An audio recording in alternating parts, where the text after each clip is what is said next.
नमस्ते स्टूडेंट्स। तो आज स्टार्ट करते हैं unit 2, that is children and women in sports. So पहला जो टॉपिक है उसका वो है exercise guidelines of WHO for different age groups. So WHO यानी world health world health organisation. ठीक है। सो वर्ल्ड हेल्थ ऑर्गेनाइजेशन ने कुछ गाइडलाइंस बनाए हैं एक्सरसाइज के लिए कि किस एज ग्रुप को कितनी एक्सरसाइज करनी चाहिए, क्या स्लीपिंग टाइम होना चाहिए, ठीक है, कितने मिनट्स ऑफ एक्सरसाइज करना चाहिए, ठीक है, और क्या क्या एक्टिविटीज उसमें इंक्लूड होती है। सो वो हम इस टॉपिक में पढ़ेंगे। ठीक है। जो पहला हम एज कैटेगरी कवर करेंगे वो करेंगे less than 1 year, 1 to 2 years and 3 to 4 years। ठीक है। तो स्टार्ट करते हैं पहली कैटेगरी के साथ में, जो कि है हमारी less than 1 year, 1 to 2 year and 3 to 4 years। ठीक है। जो इन्फेंट्स कैटेगरी है हमारी लेस देन 1 ईयर की, उसमें सेडेंट्री बिहेवियर में क्या होना चाहिए। So not to be strained for more than 1 hour at a time and encourage reading and story telling when sedentary and screen time is not recommended for this age category. ठीक है।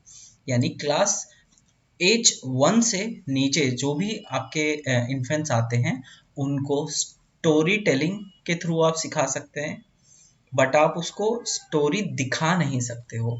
यानी आप उनके लिए ऑडियो चला सकते हो, आप खुद उनको सुना सकते हो, लेकिन आप उनके लिए वीडियो नहीं चला सकते हो क्योंकि वो उनकी आईज को अफेक्ट करेगा। ठीक है।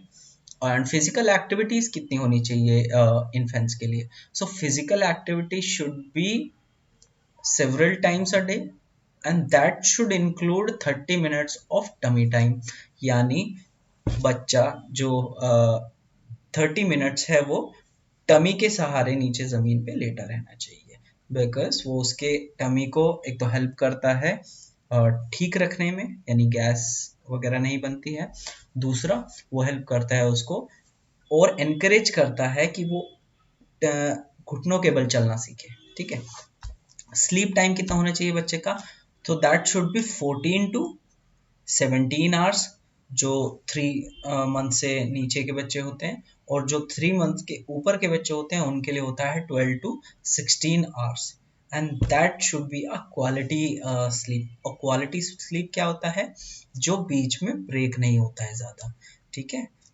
1 या 2 बार ब्रेक चल जाता है बिकॉज बच्चा भी उठता है और वो दूध मांगता है, बट वो उसको बार बार ब्रेक नहीं किया जाएगा। ठीक है। फिर आता है 1 to 2 year यानी टोडलर्स कैटेगरी।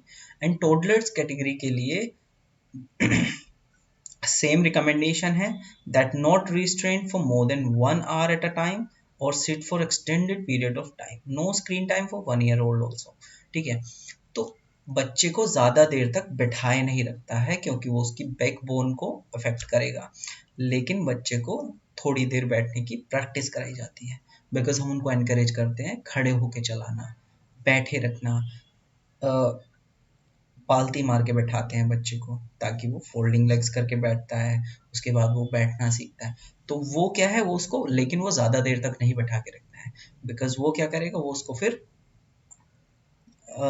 बैक की प्रॉब्लम्स करेगा और उसको ऐसे कूप बनना स्टार्ट हो जाएगा। ठीक है। वो काइफोसिस, फिर आपको स्कोलोसिस, वो सारी बीमारियां बाद में आप देखेंगे कि वो लेकिन ये सारी बीमारियां क्या होती हैं, वो यहीं से एनकरेज होती हैं। अगर आप ज़्यादा देर एक्सटेंडेड पीरियड ऑफ टाइम तक के लिए बच्चे को बैठाएंगे तो वो ये सारी चीज़ों को और आगे एनकरेज करेगा। ठीक है। Physical activity should be 180 minutes in variety of physical activities time. ठीक है। 11 to 14 hours of good sleep.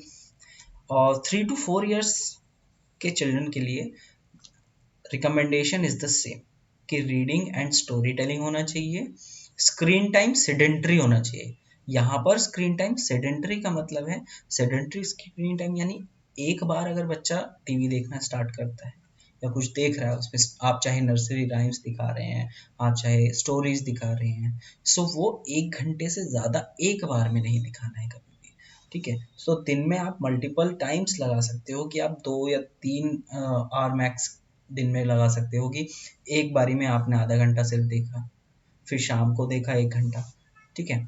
लेकिन एक बार में बच्चा जब देखने लगता है तो आपको लंबे समय तक टीवी के सामने नहीं बिठाना है, क्योंकि वो उसके सोशलाइजेशन को इफेक्ट करेगा। बच्चा सोशल होना उतना ही करेगा जितना आप उसका स्क्रीन टाइम बढ़ाएंगे, ठीक है। एक्सरसाइज रिकमेंडेशन और sleep recommendation are the same for 1 and 2 years के तरह। 10 to 13 years of good sleep and 180 of minutes of physical activity, ठीक। नाउ चिल्ड्रन एंड यूथ, जो कि 5 से 17 साल के बच्चों के लिए, सो उसमें इंटेंसिटी मॉडरेट टू विग्रेस होने चाहिए, ठीक है।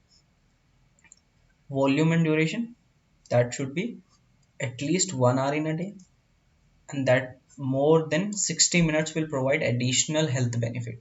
यानी अगर 60 मिनट से ऊपर बच्चा एक्सरसाइज करता है तो उसके एडिशनल हेल्थ बेनिफिट्स उसको मिलते हैं, जो कि उसकी स्ट्रेंथ को बढ़ाएगा, स्पीड को बढ़ाएगा, अलग अलग एरिया में हेल्प करेगा बच्चे को।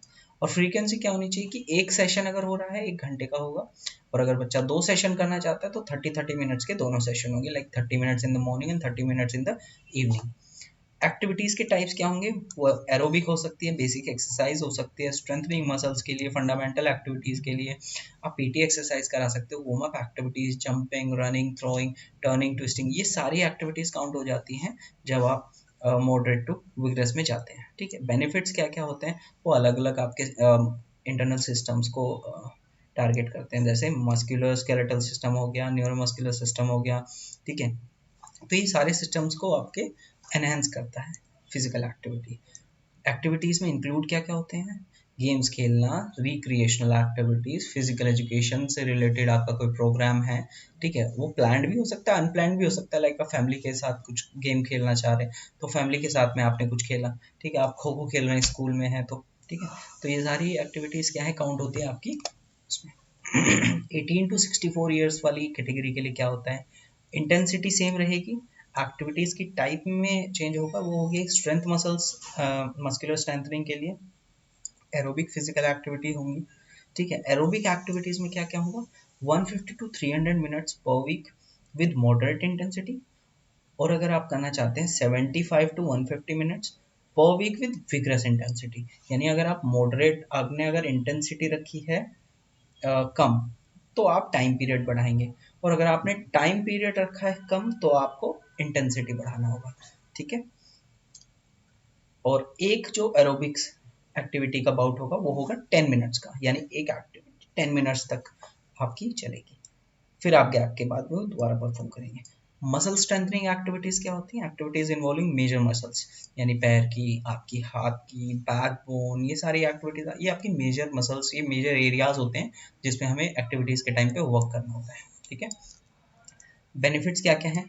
वो ये सारे आपके क्या हैं, रिस्क को कम करता है, अलग अलग कॉजेज ऑफ मॉर्टेलिटी, जैसे for example heart disease, blood pressure, type 2 disease, metabolic syndrome, colon and breast cancers and depression. So ये सारी आपकी जितनी भी ये मॉर्टेलिटी होती है, इन सबको रिस्क, इन सब के रिस्क को कम करता है, ठीक है। एक्टिविटीज क्या क्या आएंगी इसमें? Same walking, jogging, swimming, weight training, dancing. तो ये आप इसमें से कोई भी एक एक्टिविटी को आप अपना डेली एक रूटीन में ला सकते हो, क्या करने के लिए? अपने फिटनेस को इम्प्रूव करने के लिए।